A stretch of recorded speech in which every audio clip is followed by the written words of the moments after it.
Okay, so I was trying to explain this. I think I went on a rant. What's an insert? An insert is when like a head writer will put a character in the show that basically resembles them or is who they see themselves as, or is an idealized version of who they see themselves as. So, for example, Buffy the Vampire Slayer, the head writer is Joss Whedon. So the insert would be Xander. The insert would also be Wesley Wyndham Price. For Angel, the insert is Wesley Wyndham Price. For Dollhouse, the insert is the blonde guy that keeps putting people to sleep. For Firefly, the insert was Wash. For Kevin Williamson on Dawson's Creek, the insert was Dawson. For Scandal, for Shonda Rhimes, the insert is Olivia Pope.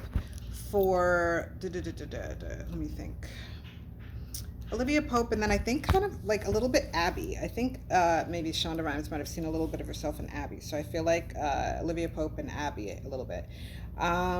For okay, for Julie Plec on interview on Vampire Diaries, the insert when she took over as head writer, the insert was Caroline. The way that you knew that is because Caroline got with every single guy on the show, and not only did Caroline get with every single guy on the show, she also was the only one that Klaus would listen to. Klaus was the most powerful vampire on the show and the most powerful vampire that ever existed.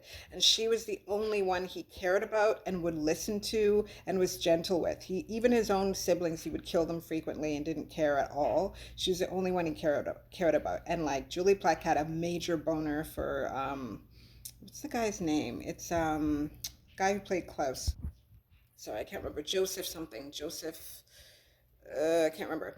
Anyway, the funny thing about it is that Julie Plec is like super racist. That's not the funny part. The funny part is that she's a super massive racist, and and her Klaus, which was played by Joseph, whatever the fuck his name is, went ahead and married Bonnie's mother, Persia White. So she's like this half black rocker chick, and he 100%. She's a Scorpio, he's a Taurus, and he 100% fell in love with her on set of that show, and they are married and have been married for I don't know how long.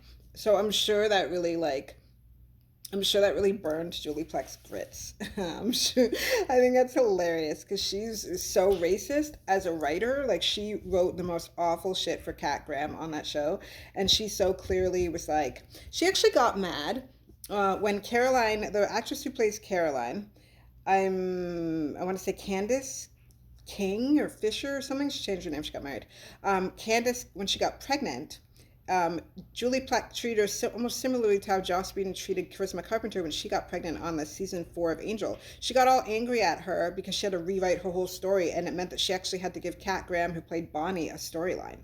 The crazy thing about Julie Plec, and I will say this, is that well, the only thing stopping her from being a really good writer is her racism and her misogyny. She is a masterclass misogynist and a masterclass racist, and but like I can feel it's when you're good at something, you're good at it, right? So like it's all the things that are holding you back from being great at it that like you have to remove the obstacles, and her obstacle is racism, because I could feel the good writing wanting to come out of her, and the way she was constantly like against her will, pairing Bonnie and Damon together because they would just had so much chemistry. And she would do it, and then you could see the writing kind of peel back and pull them away from each other and put it together and put because she could, as a writer, that's where she wanted to go with it because they had incredible chemistry, and the story is much richer.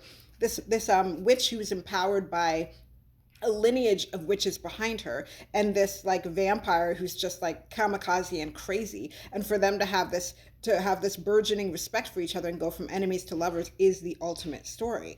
But she didn't want to write it, and it's how it goes kind of in the books too, that they have a strong connection, but she didn't want to write it because she's such a fucking racist. So like her racism was keeping her from making that show great, and even when Nina Dobreva left the show, she still didn't want to write them as lovers because she's so fucking racist, and that is what is keeping her from greatness. I promise you, that is what is keeping her from greatness, because she has an eye for things. She's the one that she was the reason how she got like the Vampire Diaries is because Kevin Williamson has a debt to her, and he held her close after everything that happened with Scream. So Scream came across, like Kevin Williamson was trying to get Scream made. It only came across Wes Craven's desk because Julie Plec was Wes Craven's assistant at the time, and she had read the script and said to Wes, hey, this is really amazing, you ought to read this, you ought to do this. And she really kind of pushed it on him, and he read it and he loved it, and thus Scream was made. So without Julie Plec, Scream would never have been made. So of course I have a debt to her because of that. It's just really sad and pathetic that she allows her racism to control what could be an incredible writing career for her, her racism and her misogyny. Because if you see the way that she wrote Elena and Damon together, when Elena was sired to Damon, and the way that, like, being sired to someone means you have to do everything they say. Like, Elena was this incredible character in the beginning when, like, Stefan was crazy about her, and I think there was another character that was dating her that, like, was it Matt? Or was Matt her old boyfriend? I think it was Matt or somebody like that. They were kind of fighting over her, and it was one of the first times where it's like, oh, look at this white girl. I can see why everyone's so crazy about her, because she was written incredibly. Season 1, that was when Kevin was doing it. She was an incredibly written character. When Julie took over, she became this shell of herself. And when she was sired to Damon, she did whatever the fuck he wanted. She was basically like his sexual concubine. And it was fucking horrible. So it's like Julie Plec isn't, it's not just that she's racist, it's also that she's misogynist. And it's the way she sees herself, and the way that she sees women in general, and the way that she sees BIPOC characters is just fucking terrible. Not to say that Kevin Williamson is any better, because anybody with common sense wouldn't have killed off Anna or Anna's mother. But yeah, Julie's a mess. Anyway, so if you want to know what inserts were, that is what inserts are. They are literally that when a head writer puts a character into a show that is an idealized version of them. Like Julie Plec picked Candace because she's this like slim, blonde, bubbly, phenomenal actress, incredible actress, dynamic character, fun character, and she likes to see herself that way. So she inserted her as herself. And you will see when Julie Plec started to take over as head writer that there was way more for Candace to do than when Kevin Williamson was writing. When at the start of the show, Candace was, it would be like Nina Dobreva was at the top as the female lead. Then Kat Graham would have been second. Then Candace would have been third. But then you could see Candace start to take over, and she started to rival like Nina Dobreva as like the romantic lead, and that's because of Julie Plec and her inserts. Same thing when you see Wesley Wyndham-Pryce and you see that Cordelia suddenly finds him, thinks he's so hot. Cordelia, I mean, like, obviously I understand she went through some shit because of Xander, like, where she kind of lost her, like, her picker was broken or something. But, like, I really doubt that Cordelia would find Wesley Wyndham-Pryce hot. And then Faith was looking at him like he was something, like he was kind of attractive, even though Faith, like, hates him, doesn't make any sense. Like, there's all these different lines that you can see where you can see that the head writer sees themselves in that character, because they will make that character, they will elevate that character in different ways they wouldn't elevate others. Say, for example, or also Andrew Kreisberg in The Flash. So that really annoying character, the stretchy arm guy, I try to pretend he doesn't exist, so I can't remember his name.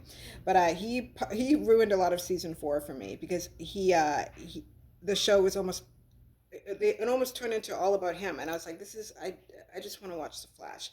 And he was Andrew Kreisberg's insert. I think he might have even been a friend of Andrew Kreisberg, but he was his insert. You could tell because he started getting all the storylines. Ralph Dibny, he started getting all the storylines and all of that. When Eric Wallace took over, then you could see Eric Wallace's insert was the guy, oh fuck, I'm so sorry, I don't remember the name. It's a black nerd. He's the black nerd that came in and took over for Cisco, which I thought was really cool. At first I loved it because I'm like, there's a black character who's a total nerd and we need to see more of that. But when he started taking over the show, that was a problem. So him and Cecile, they were the inserts for Andrew Kreisberg. Andrew Kreisberg, sorry. They were the inserts for Eric Wallace. I think probably Cecile may have been like an insert for like maybe Eric Wallace's mother or some sort of female figure in his life, because you started to see how she ate the show. Like the show became not about the Flash, but about Cecile and all her growing powers. And like, so I just always find it so frustrating when head writers have inserts, because it really damages the storyline, because the story is going one way, and once they put themselves in there. Anyway, that's my rant. Done.